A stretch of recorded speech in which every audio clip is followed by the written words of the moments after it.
Hello everyone, welcome to the Worldviews podcast. My name is Hansong Li and I'm here today to moderate what promises to be a very stimulating conversation on the rugged landscape between China, India and the US in what I always enjoy describing as this new romance of the three kingdoms dynamic. And for that purpose, we have the perfect panel here. And let me introduce them to you.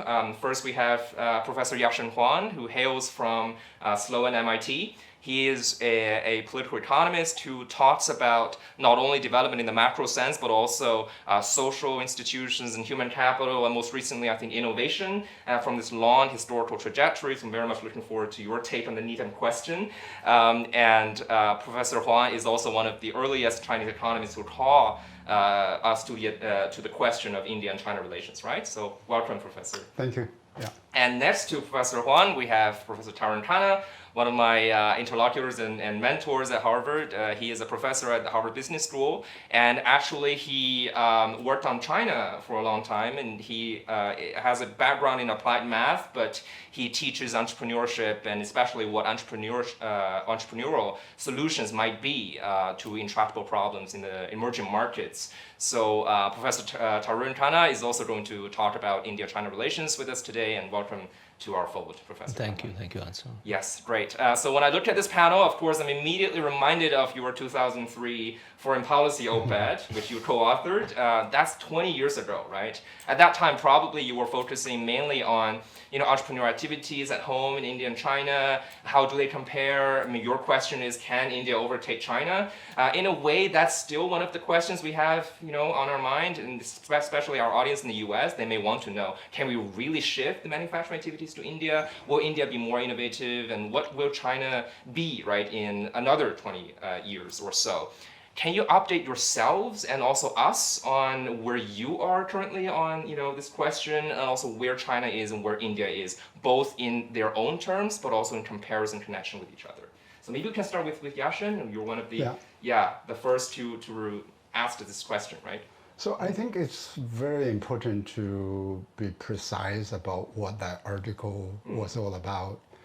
It was widely distributed in China as well as in India, and there are a lot of derivative interpretations of the article that are just simply not correct. One of them is that the article predicted that, given the title, that India is going to overtake China. There's even a date attached to that event, and not only that, there's the interpretation that the article said that China is going to collapse. None of these two predictions was in the article. The article is about differences in the developmental path and models. And at the time, in 2003, this is 23 years ago, China was pursuing a strategy that favored foreign investors, and to some extent at the expense of domestic private entrepreneurs, whereas India was kind of doing the opposite. So our article was about the imbalance between these two strategies and gave some credit to the domestic entrepreneurship in terms of their growth contributions. And I think that insight has turned out to be absolutely correct, that the domestic entrepreneurship in both countries began to grow and make huge contributions to economic growth, to technological development, right? So these days in China, if you look at the tech area, it is all coming from domestic private entrepreneurship rather than so much from foreign investors. So it's very important to put some boundary parameters of what that article claimed and what it didn't claim. I think the question is still there, can India overtake China? Then we are getting into a debate about the metrics, and is it per capita, is it aggregate, is it growth rate, or is it about particular dimensions of performance? Yeah. So there may be some variations at the empirical level, but I guess the mechanism is there, right? Yeah, The role of entrepreneurial innovation. Yeah, so the key thing is about the mechanism, not so much about the eventual outcome. Obviously, there's a connection between mechanism and the outcome. Yeah, absolutely. And what do you say to that, Tarun? And also, what do you think are the main strengths and liabilities at that time, but also right now in terms of Indian and Chinese developments?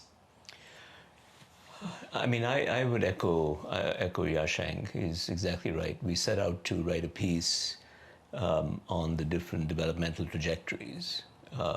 The idea was that, look, back in 1949 for the People's Republic and 1947 for the birth of modern India as a nation state, there were some clear choices made that seemed to us at the time to have path dependence built into them. And social scientists and, commonplace everyday observers will realize that it's very hard to take giant countries and turn on a dime.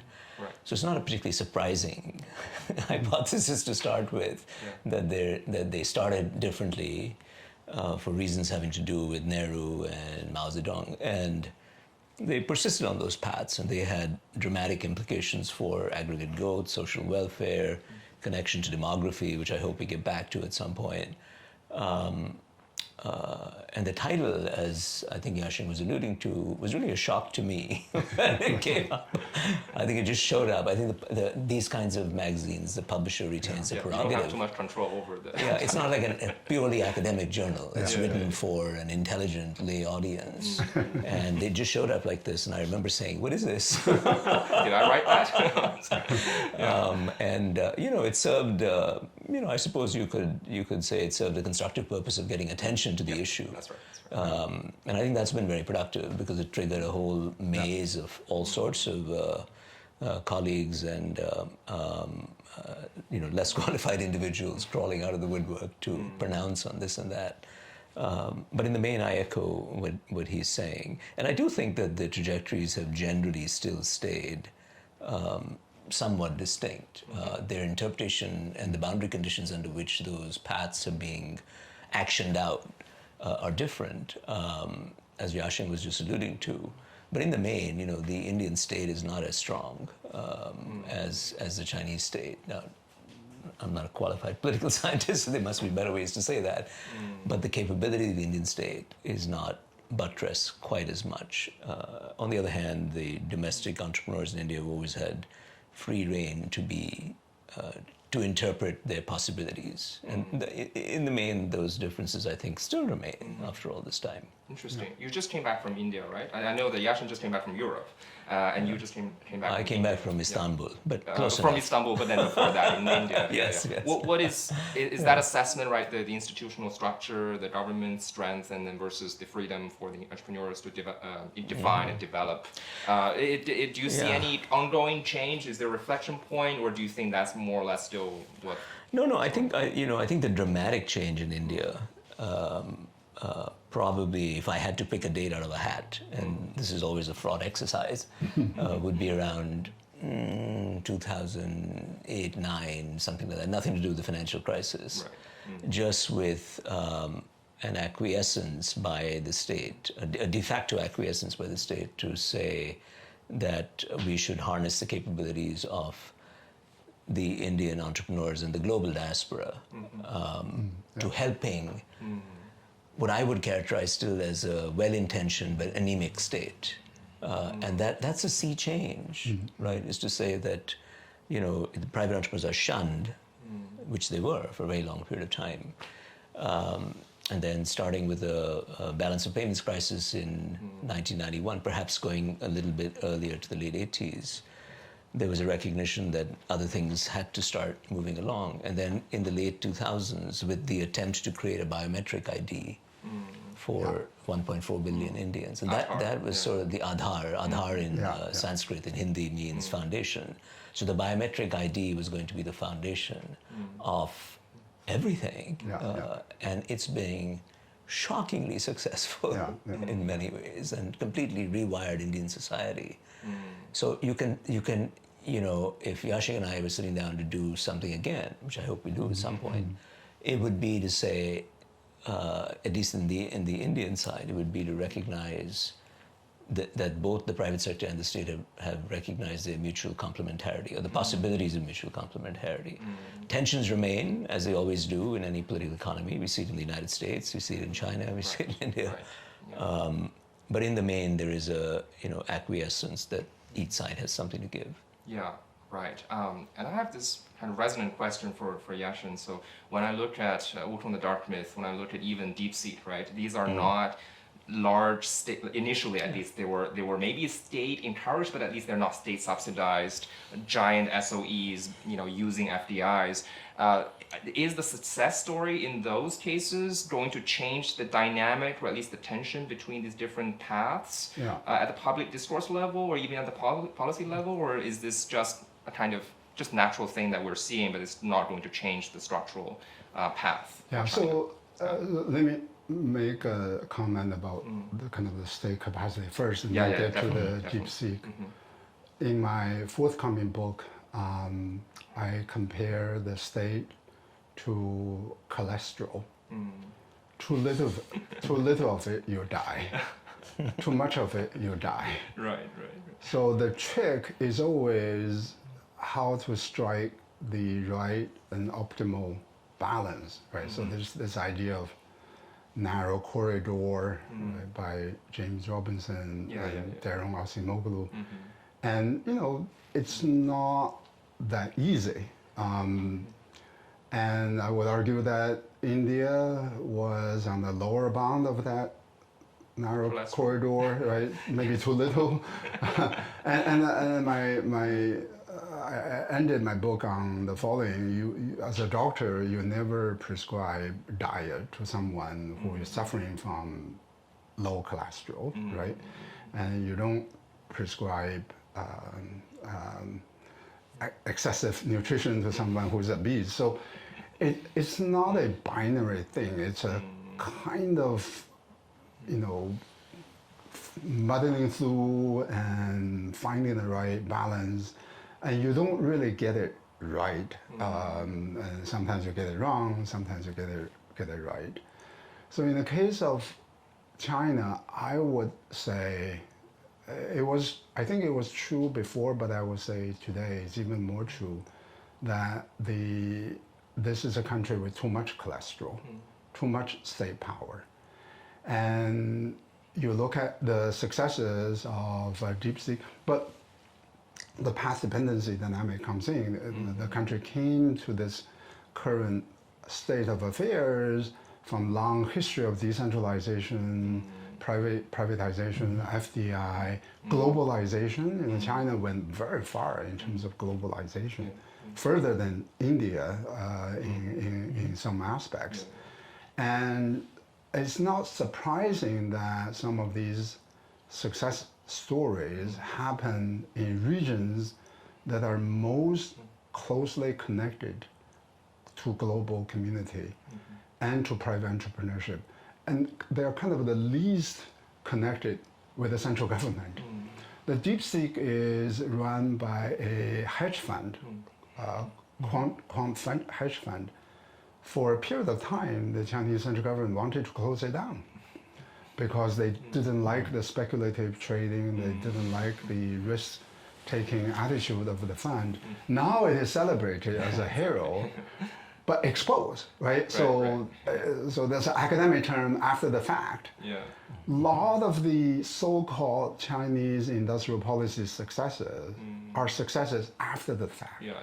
And we ignore the huge number of the failures ex ante, getting a lot of support by the government. There's a lot of good research on this question. And we can come back on sort of the aggregate impact of a few success stories on top of a huge pile of the failures, and what does that translate into long-term broad economic growth. So I mean, given the human capital level of China, if you given the substantial, so I would say one aspect of the state capacity in China that has been unambiguously good for economic development has been investment in human capital. Human capital, yeah. Right. So that goes back to the Maoist era. So this is a long-standing feature of Chinese political economy that has paid off handsomely during the reform era, because during the reform era, you also began to have reasonable economic policies, whereas before you didn't have those policies that depressed the effect of the human capital. So the science and education, technology education, engineering education, has paid off, and it's technological success stories are a combination of many things, right? Human capital, right? Policy, global connections. What I object to is this view that whenever you see a success, it is because of industrial policy, right? So that's the view that I don't think is the right view, other than the industrial policy that has invested in human capital. Yeah. So on this issue, it's a perfect foil to illustrate the point that Yasheng started with, which is that we wrote that article in 2003, to illustrate dramatically different choices. And one of the choices that Nehru made was not to prioritize primary education in particular. Well, I should say differently, not so much not to prioritize, but instead to prioritize temples of learning. In other words, extremely fancy universities, and that in his mind the country could be proud of and could compete with the best universities in the world. So with the result, we have world-beating technical universities. If you throw a stone, you'll hit a faculty member here at Harvard, or you throw a stone that way, you'll hit it at MIT. There are graduates of these, or every other dean is a graduate of these programs. That's fine as far as it goes, but the masses of the people were pretty poorly educated, and unfortunately their legacy has persisted. It's not so much, my reading anyway, it's not so much an issue of inadequate investment, it's just poor governance and poor organization and rent-seeking on the parts of existing, let's just call them vested interests that are, I speak from personal experience because my mother was a professor of philosophy and Sanskrit in the University of Delhi when I was a kid growing up. So I saw it firsthand and said to myself, I shall not be an academic. As a result of in a this. temple. That's a different story. But that unfortunately continues, and there are attempts. We've had some very interesting policy experiments, some of them triggered by people like myself who are in the interested community of pro bono activists trying to improve education in India. I have to say that primary education and secondary education remains, there remains much to be desired, and that continues to be, I think, an Achilles heel. And now we have India going through the demographic bulge that China already went through. And so now the question is, is it a dividend or an albatross around your neck? And this is going to be a real issue for us to deal with. With net job creation. Don't quote me in these numbers, but ballpark is maybe 2 million jobs a year, net job creation. We are putting between 10 and 12, maybe 13 million job seekers, net job seekers into the workforce. That's a time bomb. Hence entrepreneurship and the fetish, can the entrepreneurs fix this? Well, there's no silver wand, right? I did this concern from Kaushik Basu from Amartya Sen. I mean, they were talking about Indian growth being, of course, phenomenal, but that is part of the story, of course, is the population dividend. But then without a massive, robust primary and secondary education, then at a certain point you are going to see this kind of fizzle out, and then we'll have to prioritize the quality, right, of human capital at a certain point. I think the ideal situation, and we usually don't get ideal situation, is not forcing to choose between primary education and tertiary education, right? So to some extent, India chose, I don't know how intentional that was, to prioritize tertiary education, and China chose the other option. And during the Cultural Revolution, colleges were closed down. Essentially, tertiary education disappeared. That is not ideal situation either, right? So, the ideal situation is as a society, you allocate a lot of the resources to education, and within that, you have primary education and tertiary education. I think my overall critique of these two countries has been that the resources that go to the whole educational sector are not adequate in terms of meeting the future needs of the economy.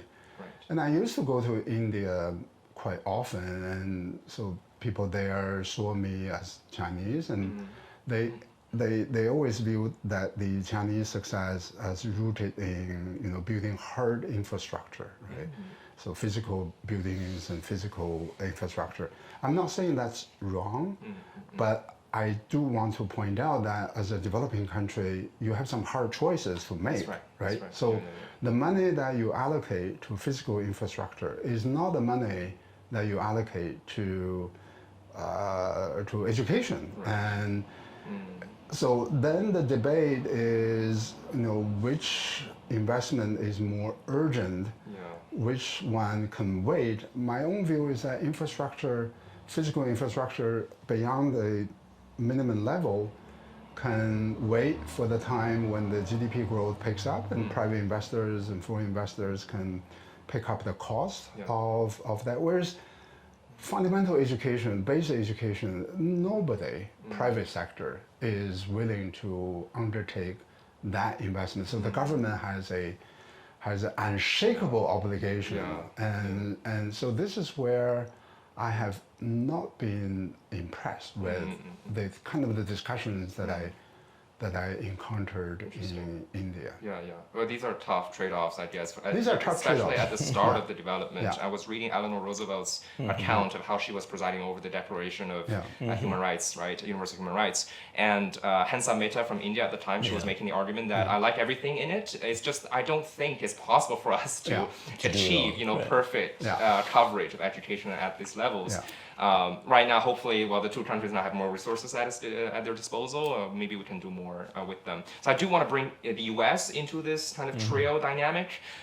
From around 2016, when the Indo-Pacific was inaugurated and supposedly was replacing the Asia-Pacific, we have the strategic, maybe not we, but the State Department bureaucrats were coming up with this kind of strategic intention to bring India into this strategic realignment, possibly, potentially, in my view, against China.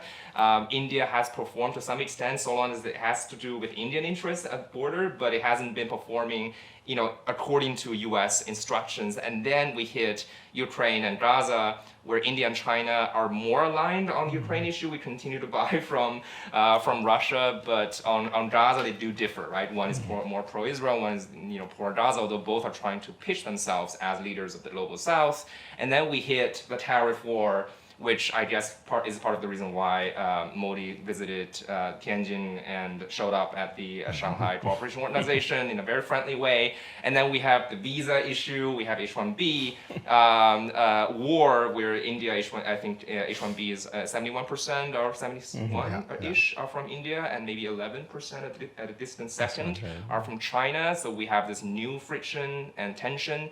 I just wonder what you think about the U.S. strategy or the lack thereof towards India and China, and what are we in the U.S. missing? What are my colleagues in Washington, D.C. missing about India and China? Why this chaos towards the two of them? Why is there no coherence when it comes to how the U.S. should confront and collaborate with India and China? Maybe we can start with Tarun and then go to Yasheng. Okay, so now we're really meandering away from my competence. Picture thinking, and I thought that's within your neighborhood. Please treat this as the idle speculation of an interested observer, with the one qualification that I do have a seat at some tables anyway. So what would I say? I would say that, what would we say to our American friends and colleagues? Right. I guess these two countries, China and India, have a sense of self that isn't isn't so easy to push around. And I would submit is not of anybody's interest to push them around. It's not going to work. And it's probably counterproductive in my view for any countries.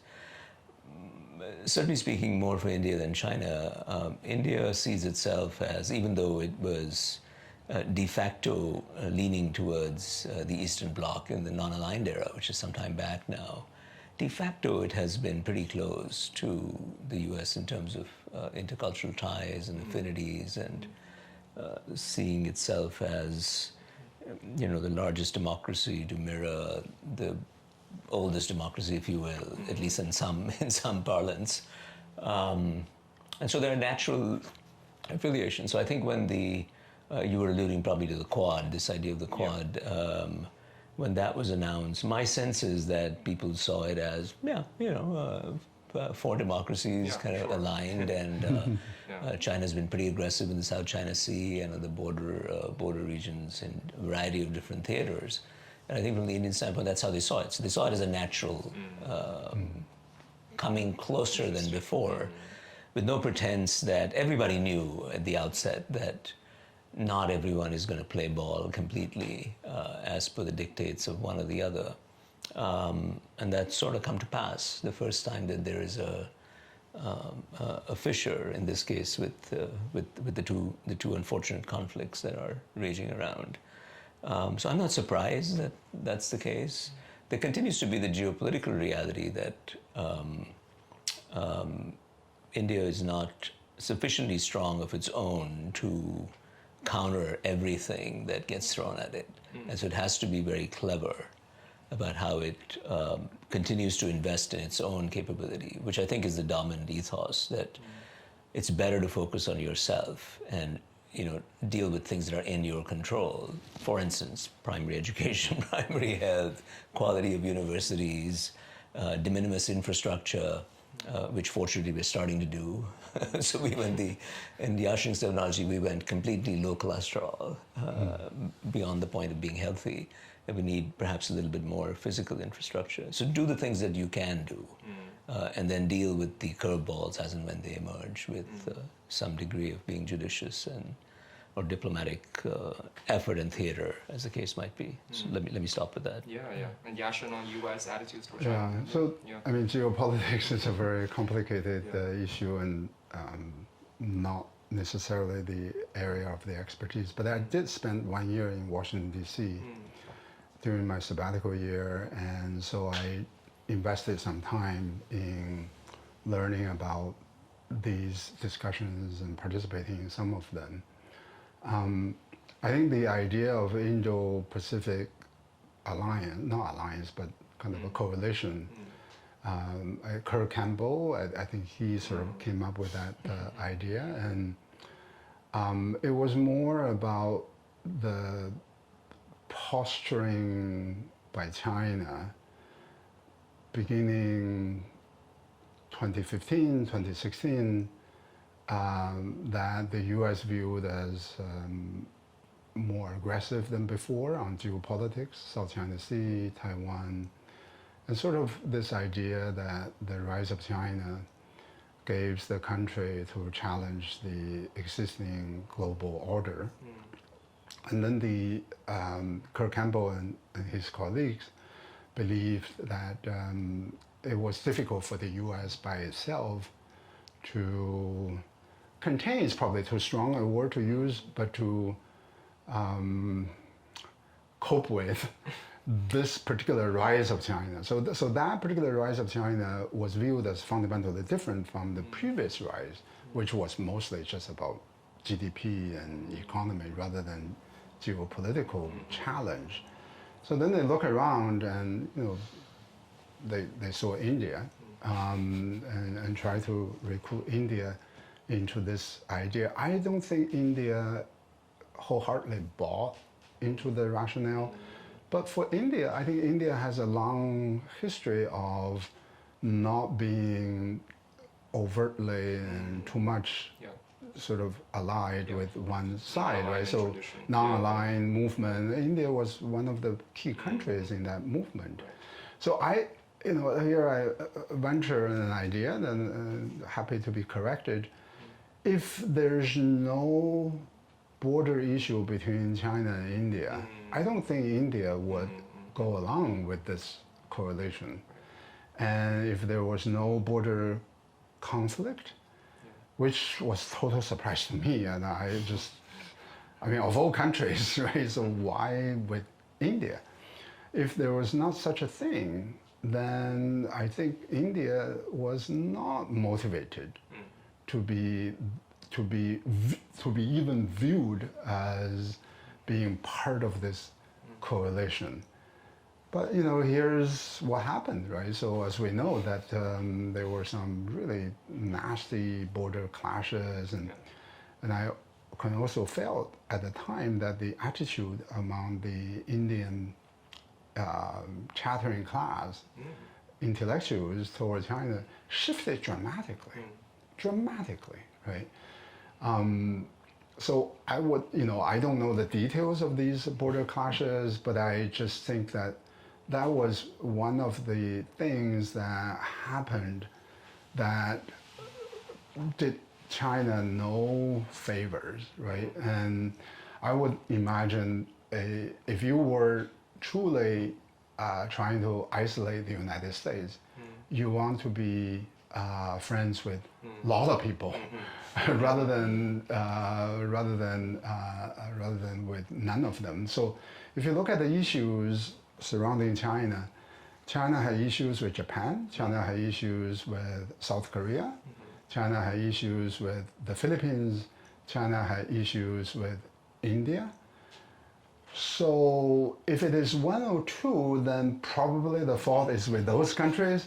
But if you have troubles with everybody, I think you need to think about that. On you to dial it down. So I think that more than what the U.S. was trying to do pushed India a little bit in that direction. I don't think India was wholeheartedly going into this. But we should isolate that factor from the Trump factor. Right? Right. Trump now is beginning to penalize India for whatever, and that probably would push India a little bit in the other direction. I actually see India as playing some poker games that are with both. With both, right? So I don't think India wants to be viewed as an ally with China or ally with the United States. It's going to do what it believes the situations call for it to do, rather than some sort of permanent relationship, right? So if I were India, I wouldn't want to get myself into a permanent situational relationship. Yeah, and So go ahead. just one, in the annals of things that I have written that have proven to be dramatically wrong, let me offer one. I don't know when it was, but I wrote a short piece in the Harvard Business Review called China plus India, the Power of Two. And it was really a conceptual piece, really, that just said, apropos our previous discussions of development trajectories that had, in some loose sense, mirror image strengths and weaknesses, there are some pretty dramatic instances of complementarity, economic complementarity, leaving aside geopolitics. Just, I'm an applied economist, so I don't go into geopolitics, so it's not my cup of tea. But in principle, there were lots of, as my economics professor used to say, lots of dollar bills lying on the sidewalk. And why wouldn't we just pick these up in the mutual interest of both countries and humanity? And I think in the article I laid out many examples where both the Chinese and the Indians, and frankly European and Western investors and the Japanese, had all realized that they could play these countries with different strengths and weaknesses. Talk about something that's been wrong empirically, the conceptual possibility, but it didn't come to pass. And part of it, of course, was the tensions between India and China apropos the border dispute and apropos China's relations with Pakistan, which have been always a needling issue to irritate. But I still think that's there. They are complementary. In our second episode, we talked with Piper Campbell about the strategic hedging of Southeast Asia. I see. And I guess that's also like a question for Yeah, South there's- Asia. Right? How do you strategically Yeah, hedge? And but I'm now seeing that maybe China's picking up the cue. I mean, when we are warring against H-1B, China rolls out this K visa, and when U.S. is raising tariffs on Indian products, China I think is reducing pharma tariff down from 30% to 0%.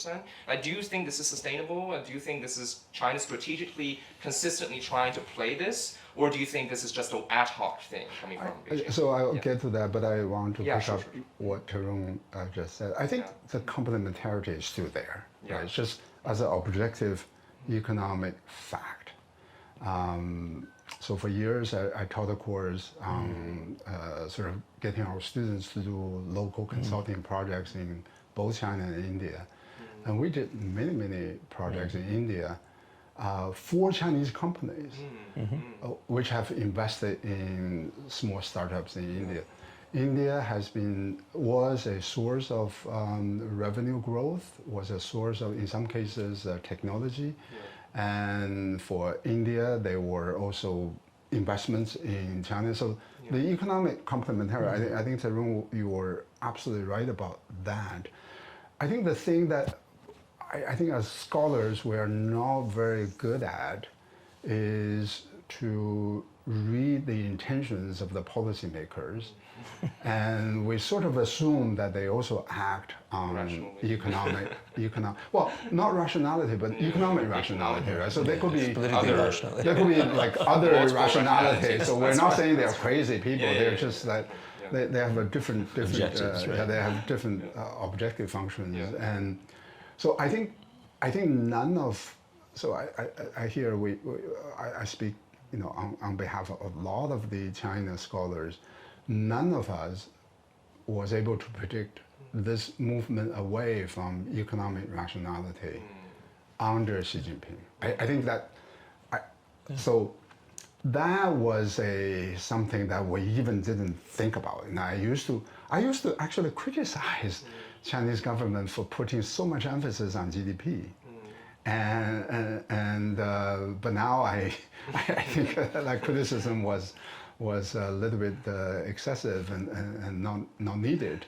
And so that movement away from economic rationality to support Pakistan, does China derive any meaningful economic benefits from a closer relationship with Pakistan? With Russia, does China derive any meaningful economic benefits from the relationship with Russia? Russia's economy is about the size of Guangdong province, right? So it's about $1.7 trillion. Let's just say that China has all of that, okay? The entire Russian GDP. It is about half of the US import market, right? So I can imagine a strategy of trying to benefit from Russia, but also simultaneously trying to benefit from India, from United States, from EU. What I don't quite understand is try to benefit from Russia at the expense of these other relationships, right? So there we do need to think about some of these policy choices. And India came into this picture as a part of that. Talk about Gaza. Israeli companies were incredibly strong supplier of Chinese technologies. Right. I went to Israel quite a few times. On the street of Tel Aviv, you will see Chinese high-tech corporations and entrepreneurs shopping for Israeli early start technologies. I will be stopped on the street by some random Israeli and saying, "Oh, I have this thing to sell to you Chinese," right? So now look at the relationship between China and Israel. It's frozen because of the policy on Gaza. So I think we have to sort of talk about this macro move away from economic rationality to understand some of these specific developments that to me are quite concerning. The geopolitical rationalities, the symbolic meanings of those gestures, right? Which other parts of the world are trying to signal to by taking certain stances on Russia and Gaza, right? Yeah. So what about the thing I really care about? Because on my way back from Sarajevo, seeing the border was on the day when the new policy on H1B and the following tweets that clarify it came out. I see such chaos at the border and just wonder, will China continuously do this tit for tat whenever the U.S. rolls out something that compromises Indian interests? Will China be, supplementing something, or is this just like a one-time ad hoc thing? No, I think the timing was completely coincidental. Because the discussion on the K visa was already there before, and this H1B policy change was also unanticipated. Nobody knew that it was going to happen, and that's why it caught so many people by surprise. And the other factor is that the K visa has much lower threshold as compared with H1B. Yeah, much lower. So, and it's also H1B. You require a employer to sponsor you, whereas K visa doesn't require that. You can just show up and look for a job, and so that's you have not been vetted in that sense. So K visa has a lower threshold. It would, if it is successful, it is going to attract different kind of people as compared with the H1B. So I don't quite view that as a kind of a China's trying to undermine India or to go against the United States. That's interesting. Yeah. So I mean, I'm just thinking on the fly here in this conversation, which is the fun part. I don't know much about the design of the K visa, but it occurs to me that it would be in China's interest to attract talent, particularly as the population ages and so on. So it's unambiguously a good thing to put it out there and see what comes in. Yeah, and the demographics too, right? Exactly. Fertilize ideas from different places, whether it's Indian or other, it doesn't really matter as long as they are compos mentis human beings, it's fine. The Indian side is a little bit interesting to think through. I think that having this, what used to be a brain drain is now really more of a brain circulation between India and the US has been enormously productive for India and for the US, frankly. And it's a pity that this current administration is deciding to use it as an instrument of whatever it thinks it's doing. From India's standpoint, if a bunch of Indian engineers primarily or scientists went to China, I think it'd be fine. We Indians are sorely lacking in an understanding of China. So I think that if I think about the stock of human capital that you do want to bring up with a huge neighbor that's economically so powerful and is rising, sure, you're much better off knowing something about it than not knowing something about it at all. So just on that basis, I would vote for open the gates and let people go where they want to go. Yeah, that's interesting. And we have hardly any institutes of Chinese studies in India. I mean, you can count them on the fingers of maybe one language hand. Programs, China studies. I mean, there are some. Few think tanks, there are some. I mean, there was a very big effort started by some friends of mine, private sector people who are philanthropically minded, and it bit the dust pretty fast. So we've not done we meaning we Indians have. I've used we both for U.S. and India, but have not done as good a job at building that capability up, and that just purely from that reason, I would say great. Let a few tens of thousands of people go and rotate and come back. It would be a good thing. This is where I was going next. What do you think now that we have India and China in comparison, and we have the U.S. as a part of it? If you were advising the Chinese on the Indians and the Americans, or if you were advising the Indians on the Chinese and the Americans, what would you say is something that they currently is sorely lacking in information and insight? And what would you say to them? Whether it's a big picture thing or it's a small policy advice. Hansong, one thing that I think is the key Achilles heel for India that we haven't touched upon is the complete absence of science. in the national discourse. And I'm saying that intentionally, provocatively, and I mean it. It is true that we have enormous scientific prowess, but it's despite neglect. If you just look at, a crude measure, like R&D to GDP, it's going the wrong direction. I don't know what it is, Yasheng, for China, 2.5%, 3%, something like that. Israel is 4%, Korea is higher, Singapore is higher, the US is 2.5%, and those are much bigger economies, at least China and the US. And we used to be at under 1%, now we're at 0.4%. Of course, GDP is going up, so that's the reason, but the absolute number is frozen. That's absurd. You just can't build capability. The US compact has always been that, going back to Vannevar Bush and others, right, the science, the endless frontier, that we the taxpayers will fund public goods, research and science, and that will be available through disclosure and publications and so on to the public, and anybody is free to innovate based on that. That's the compact. Until Mr. Trump is calling it into question, but leave that aside for a second. That compact has never been arrived at in India. In fact, what we continue to have is mutual suspicion and acrimony between the private sector, the state, the universities. It's not that they don't want to collaborate, it's just that they have a caricatured version of the other, and therefore just won't engage in conversation. I'll give you an anecdote that is just so resonant in my mind. It was a few years ago when I was addressing something called the Confederation of Indian Industry, which is the great and good of Indian industry, right? As part of, and it was a panel discussion with a very celebrated financier. And I just asked in the audience, of the 70, 80 odd people, how many of you have had an honest to goodness conversation with a scientist about your work, your profession in the last year?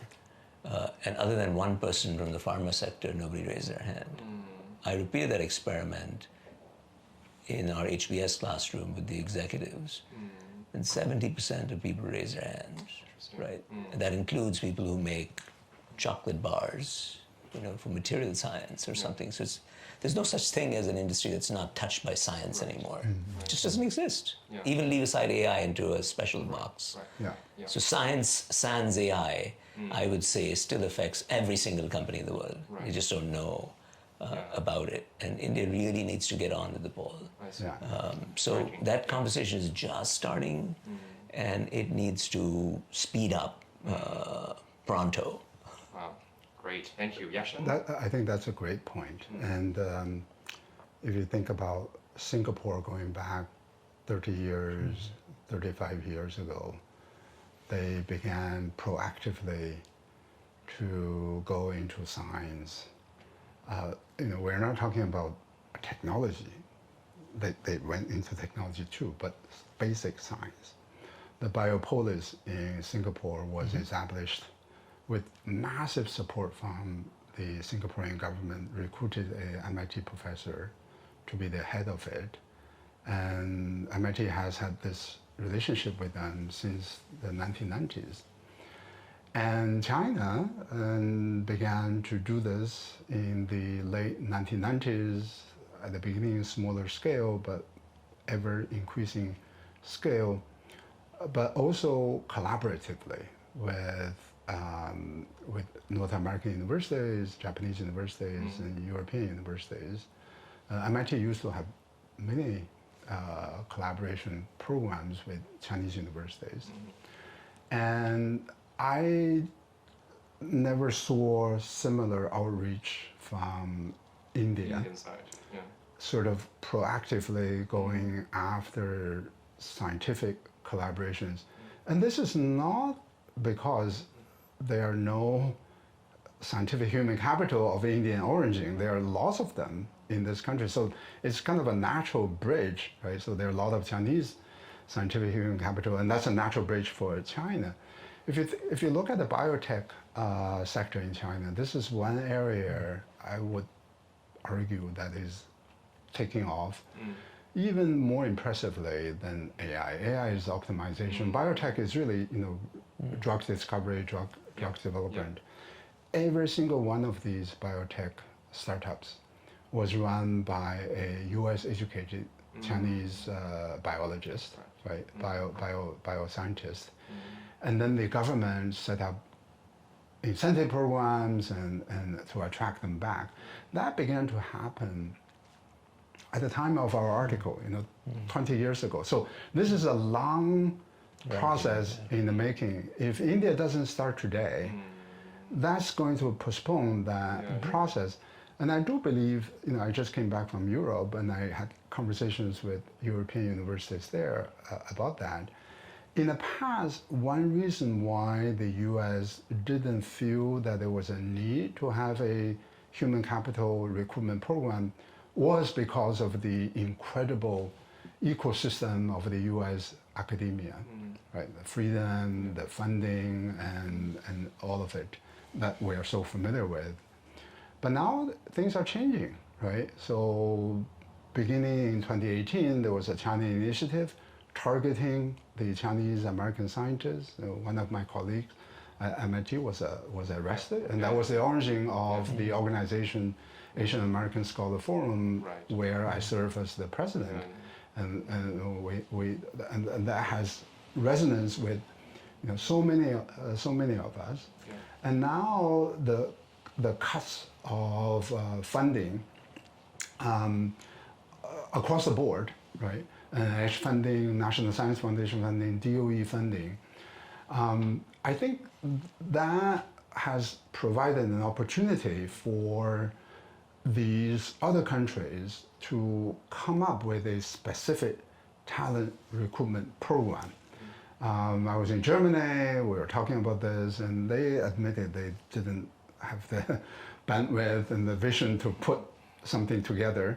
And China probably is doing something. K visa is aside. It's only one they are recruiting. They're one of the, right? So we all know him, Jun Liu from Harvard. He went back to Tsinghua University, and there have been a number of others.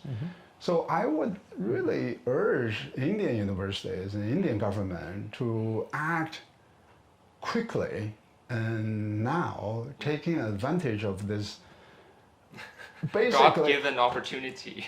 American chaos. Well, it's Trump given, not God given. But it was just this kind of unforced error, massive error committed by the Trump administration, right? So I'm a naturalized American citizen. I'm loyal to the country, but I'm loyal to science. I'm loyal to academic research. If it can continue in India, if it can continue in Europe, if it can continue in China, it can continue in Japan, that's great, right? That's good for science. That's good for the humanity in the end. And I think Tarun, you should talk to your friends. You should talk to the people that you know back in across levels, different friends. Talking loudly for the past, I would say at least 10 years, and not to throw my brethren entirely under the bus. I mean, we've made some progress. The India stack that builds on the biometric ID is fantastic. Yeah. There's a policy initiative that I was responsible at the behest of the Prime Minister's office to create, called the Atal Innovation Mission, which is basically a very simple policy framework that then got adopted at the country level. And those are dramatic changes in scientific literacy. Right?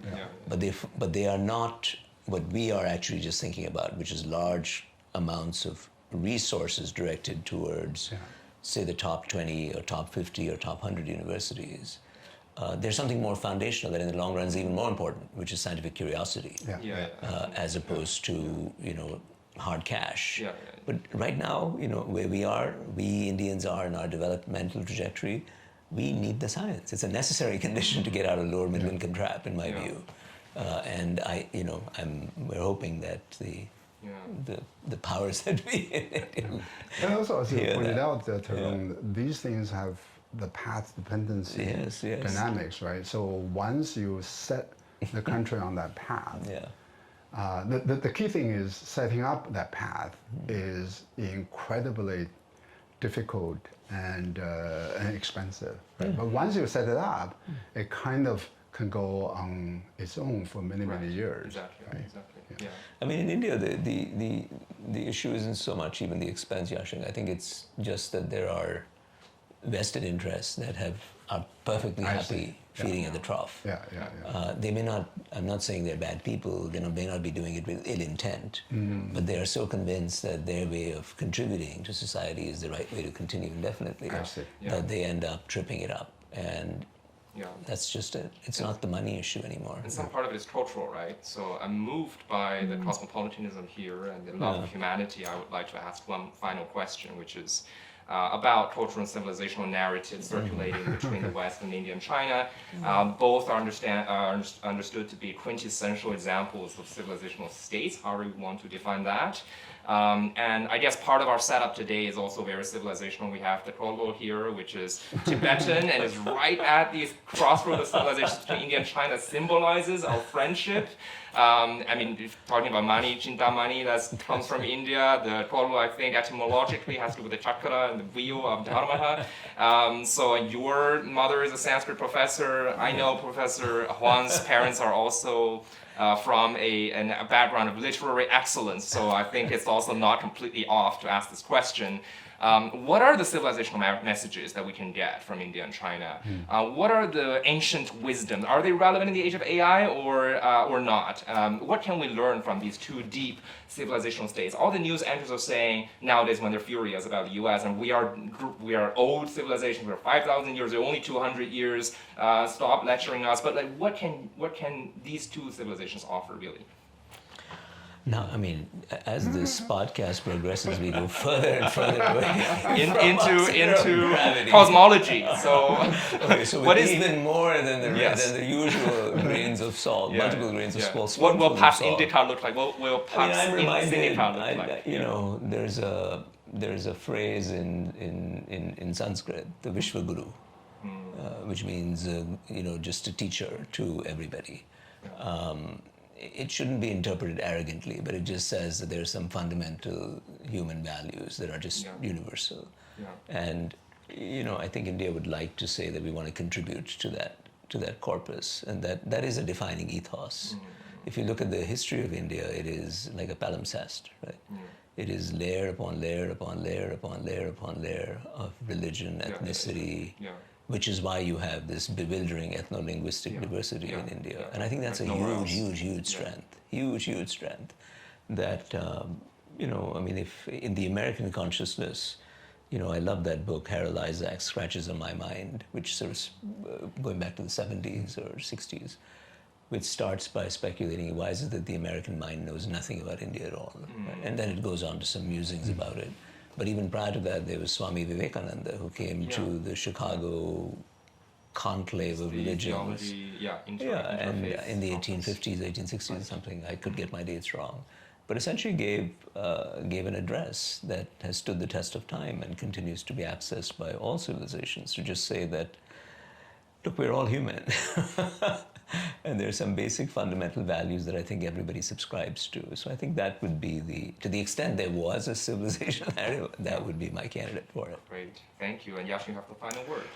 Yeah, so I do believe that these two civilizations have at least one thing in common, right? And respect for knowledge, respect for learning, and respect for pursuit of intellectual excellence. The difference, I think, there are differences, and the differences go back to ancient history. I think China has done a better job in terms of cultivating that idea among a greater portion of the society than just the elites, right? So I wrote a whole book about the Keju system, that was invented in 6th century. I mean, so a system that has 1,500 years of continuously investing in the idea of learning, would predictably have some effect on today. With some social mobility. A huge social mobility. So that, at least in my knowledge of India, I don't quite see, right? So you do see incredibly high highly developed human capital at the top end. But then you don't really see this transmission It's going to be parallel to what you were saying about the decision in the 50s. But I mean, I'm not implying causality here, but it's a curious phenomenon, right? The decision to but this is a reflection of the last few decades, right? You asked a civilizational question which transcends the last few. He's absolutely right about the last few decades. Yeah. But I think it matched with Nero's view, right? Nero was very, he was educated in England, and so I guess what he didn't quite see was that the Industrial Revolution in England took off after the country achieved fairly broad literacy in the society, right?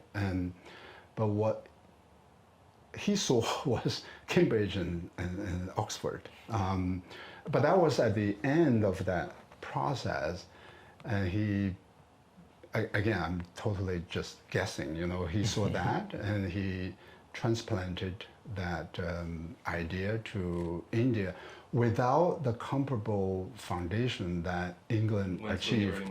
Yeah, so if you look at, for example, data on numeracy, and England began to achieve universal numeracy in 17th century.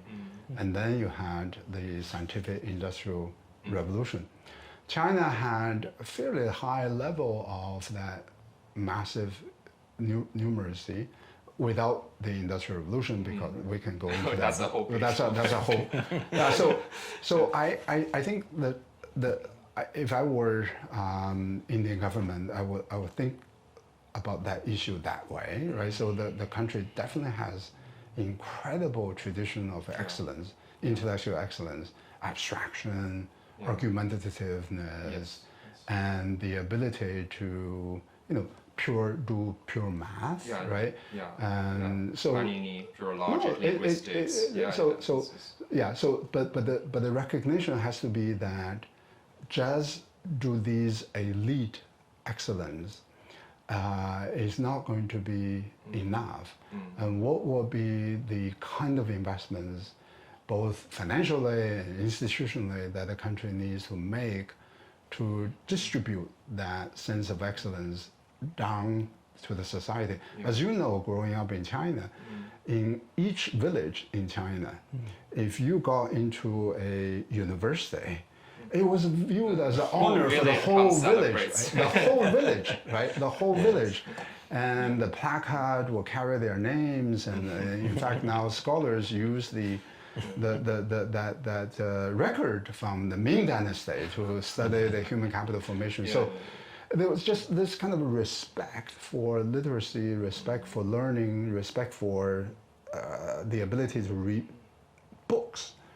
The deficiency of that is just memorization rather than coming up with new ideas. But let's worry about that later. Right? Exactly. Yeah, I see that in Tarun's work. Billions of entrepreneurs, moonshots for millions. It's all about translating that respect for learning into human capital for a larger social progress. Well, this is a rapid landscape, but it's also a fast-changing landscape, so let's compare notes. Hopefully we can do this in the future as well. But thank you so much, Tarun. Thank you so much for being here. Thank you, Hansong. And thank you to our audience for being with us. This is our third episode, but we'll do more of these, so do stay tuned. And thank you so much for everyone's help. Bye-bye.